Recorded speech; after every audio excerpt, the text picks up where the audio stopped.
since 1995, I did this work with Illuminator, and as you know, as I said before, we worked with 160 different frequencies to create coherence in the energy field.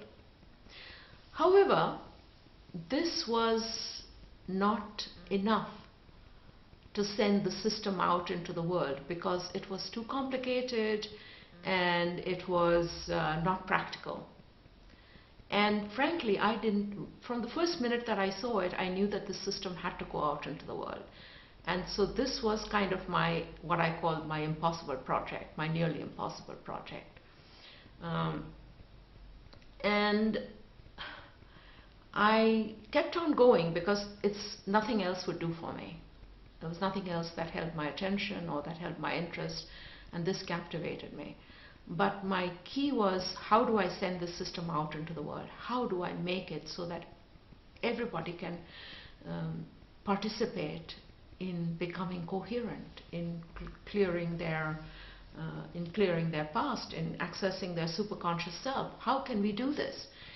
And the answers did not arrive until I met another brick wall in 2008. And it was another major brick wall. It created a lot of havoc in my life,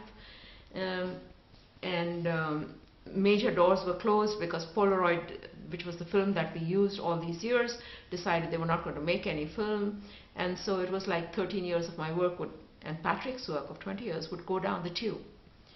And I was not heartbroken, but I was not comfortable.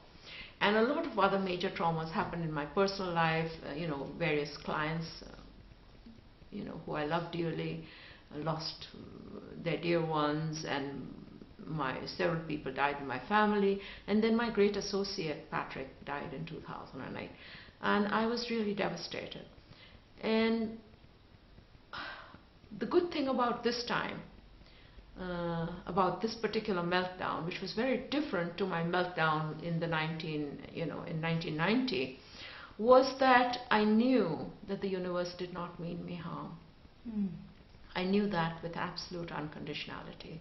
I knew two things. I knew that the universe did not mean me harm, that it's always taking me in the direction of a higher order, no matter what it appears to me, and that I would not give up this work no matter what.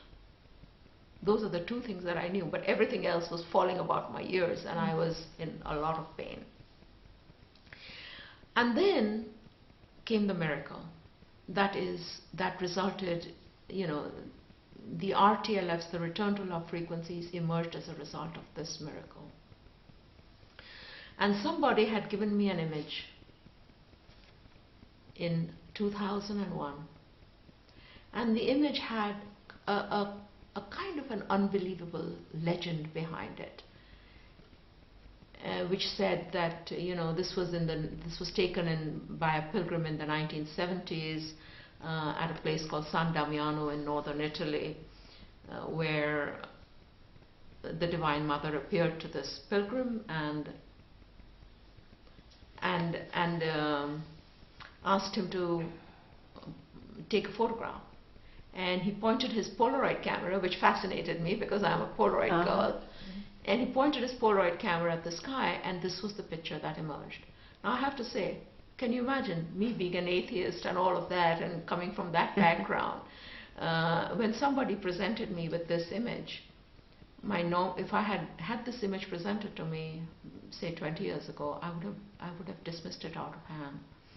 But because of the extraordinary imaging that I do and that I had done since '95, I knew that what I see is a very small part of reality, and what I know is a very small part of reality. So I took it on board.